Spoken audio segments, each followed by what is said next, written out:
പെങ്ങളെ, ഇതാണ് നമ്മുടെ വീട്ടുടമസ്ഥൻ, സാക്ഷാൽ അവറാച്ചൻ മുതലാളി. വീട്ടുടമസ്ഥന് വേറേ ഉള്ളൂ.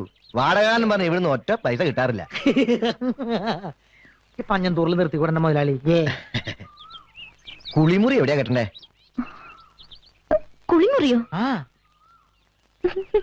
അച്ചൂട്ടി ഇന്ന് രാവിലെ വന്ന് പറഞ്ഞേച്ച് പോയതാ. വൈകുന്നേരം ആകുമ്പോഴേക്കും ഇവിടെ കുളിമുറി ഉണ്ടായിരിക്കണം. എവിടെയാ സ്ഥലം വെച്ച് വേഗം അങ്ങോട്ട് കാണിച്ചു കൊടുക്കും പെങ്ങളെ. കെട്ടി തുടങ്ങിക്കോട്ടെ. ബുദ്ധിമുട്ടില്ലെങ്കിൽ വീടിന്റെ പുറകിൽ കെട്ടിയാ മതി. ഓ, പിന്നൊരു കാര്യം, എന്റെ കഷ്ടകാലത്തിന് മോക്കൊരു പൂതി കേറിയിട്ട് ഇവിടെ ഒരു ബെഡ്റൂം കെട്ടണമെന്നോ സ്വിമ്മിംഗ് പൂള് പണിയണമെന്നൊന്നും പറഞ്ഞേക്കല്ലേ, ഞാൻ കുത്തുപാള എടുക്കേണ്ടി വരും. അങ്ങനെ ഒരു യോഗം ജാതകത്തിൽ ഉണ്ടെങ്കിൽ അത് നടന്നിരിക്കും മുതലാളി. ഓ, നിന്റെ കരുനാക്കൊന്നും പറയാതെ Attappadi. Good morning sir. Good morning sir. Morning. ഇതവിടെ കൊടുത്താൽ മതി. ഇന്റർവ്യൂ ഞാൻ വിളിച്ചു പറഞ്ഞേക്കാം. വലിയ ഉപകാരം. വരട്ടെ. വല്ലതും നടക്കോ? എവിടെന്ന് ആര്? സേതുരാമൻ സാറോ? നിങ്ങളൊന്ന് പുറത്ത് നിൽക്കണേ, ഞങ്ങൾക്ക് അല്പം സംസാരിക്കാനുണ്ട്.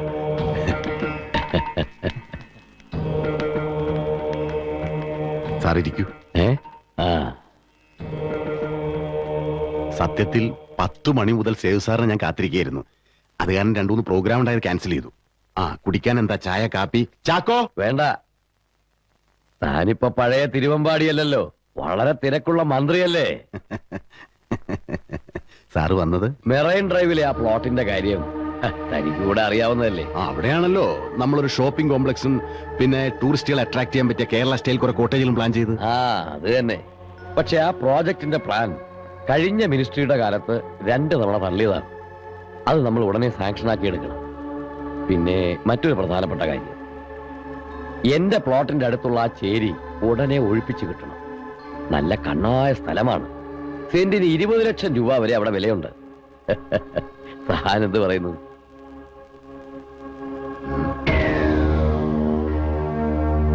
സാറ് വന്ന് എന്തു പറഞ്ഞാലും ഒരക്ഷരം എതിര് പറയാതെ അത് നടത്തിത്തരാൻ കടപ്പെട്ടവനാണ് ഞാൻ.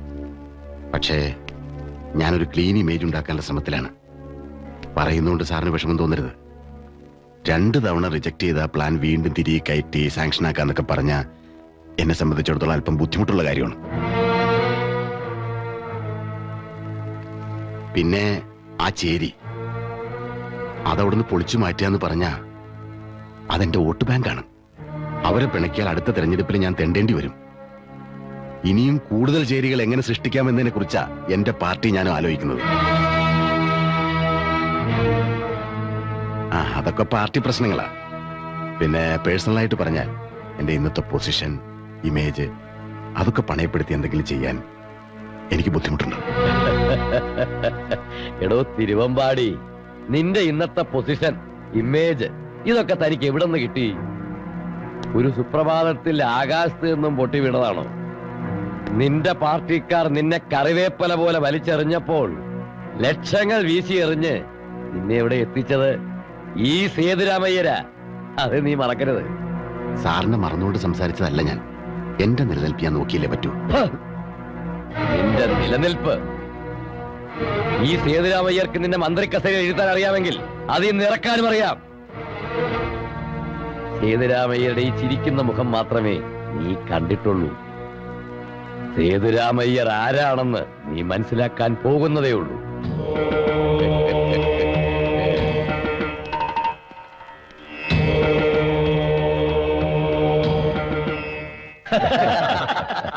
അച്ചൂട്ടി ഒന്ന് വീശിക്കോ? വേണ്ട, ഞാൻ അതൊക്കെ നിർത്തി. അച്ചൂട്ടി, നമ്മൾ തമ്മിലുള്ള പിണക്കമൊക്കെ അങ്ങ് കളയണം. എനിക്ക് വേണ്ടി നീ ഒരുപാട് സഹായങ്ങൾ ചെയ്തു തന്നിട്ടുണ്ട്, അതൊന്നും ഞാൻ മറക്കില്ല. ഇത് പറയാനാണോ സേതുരാമൻ മുതലാളി എന്നെ ഇങ്ങോട്ട് വിളിപ്പിച്ചത്? കാര്യം തുറന്നു പറയാലോ. ഇട്ടിച്ച മുതലാളിക്ക് നേരിട്ട് പറയാൻ ബുദ്ധിമുട്ടുള്ളതുകൊണ്ടാ. നിന്റെ വീട്ടിലൊരു പെൺകുട്ടിയെ താമസിപ്പിച്ചിട്ടുണ്ടെന്ന് കേട്ടു. അവളെ കുറിച്ച് അറിയാനാ നിന്നെ കൂടി വിളിപ്പിച്ചത്.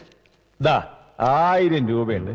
ഇന്ന് രാത്രി അവളെ നീ എന്റെ ഗസ്റ്റ് ഹൗസിൽ കൊണ്ടുവരണം.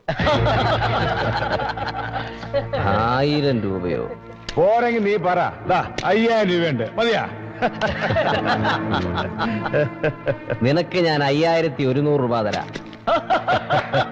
ഇന്ന് രാത്രി നിന്റെ ഭാര്യ എന്റെ വീട്ടിലെത്തിക്കാവോ? ഞാൻ പറഞ്ഞപ്പോ നിനക്ക് നൊന്തു അല്ലേ?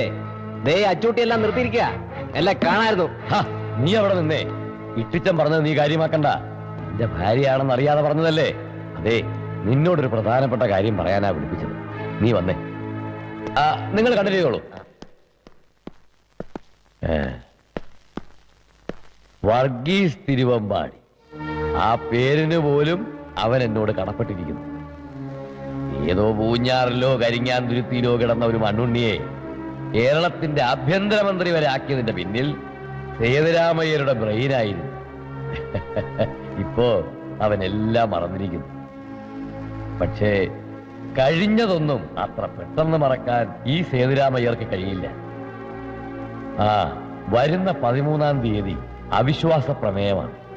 തിരുവമ്പാടിയുടെ 2 MLA-മാരെ 2 ദിവസത്തിനകം നീ ഇവിടെ എത്തിക്കണം. അവന്റെ മന്ത്രി കസേര അതൊടിഞ്ഞു വീഴുന്നത് എനിക്ക് കാണണം.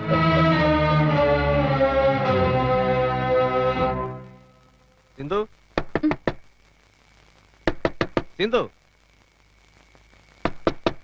സിന്ധു.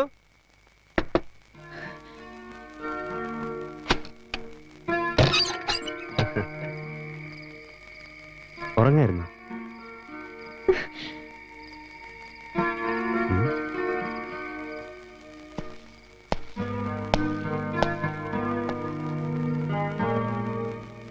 എന്നോട് ദേഷ്യപ്പെട്ടിരിക്കുക?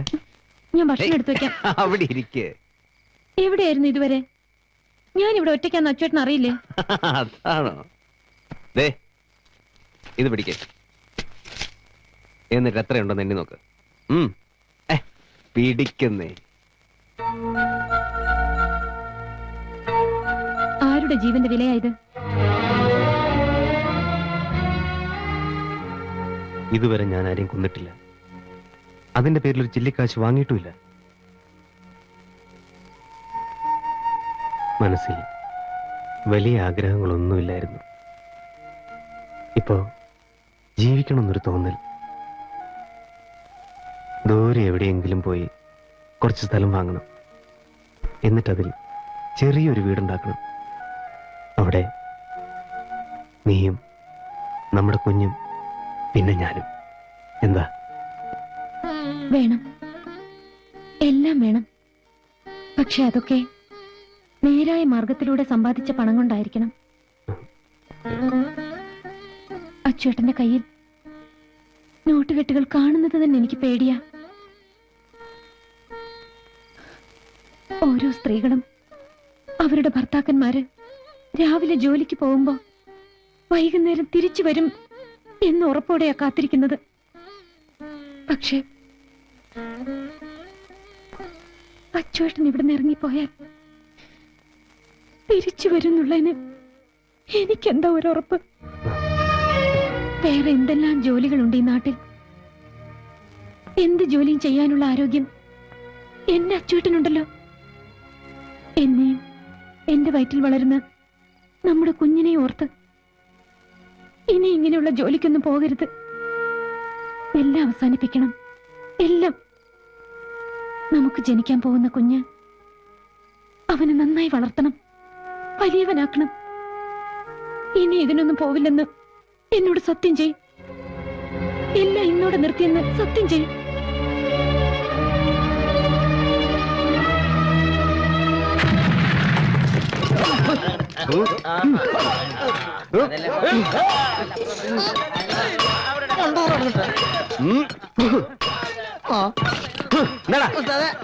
ഒരു കൈ സഹായിച്ചേൻ. മതിയോ? ഈ കൈ മതി. ഈ കൈ അത് വേണ്ട.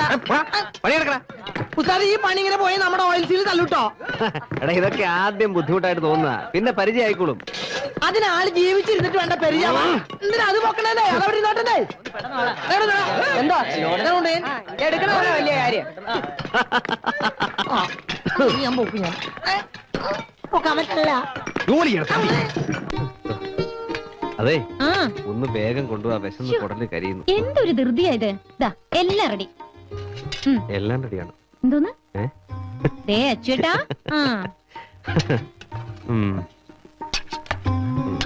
അപ്പോഴേക്കും തുടങ്ങിയോ? കൊണ്ടാ, ഞാൻ വിളമ്പി തരാം. നീ ഇരിക്കെ. അച്ചുവേട്ടൻ കഴിക്കാം, എന്നിട്ട് ഞാൻ കഴിക്കാം. മതി മതി, നീ ഇവിടെ ഇരിക്കെ. അച്ചു ഇരിക്കെ. സാമ്പാർ.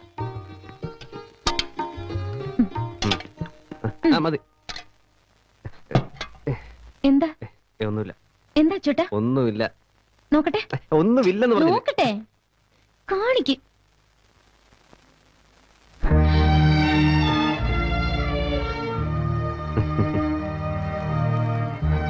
ചെയ്ത് ശീലമില്ലാത്ത പണിയായതുകൊണ്ടാ.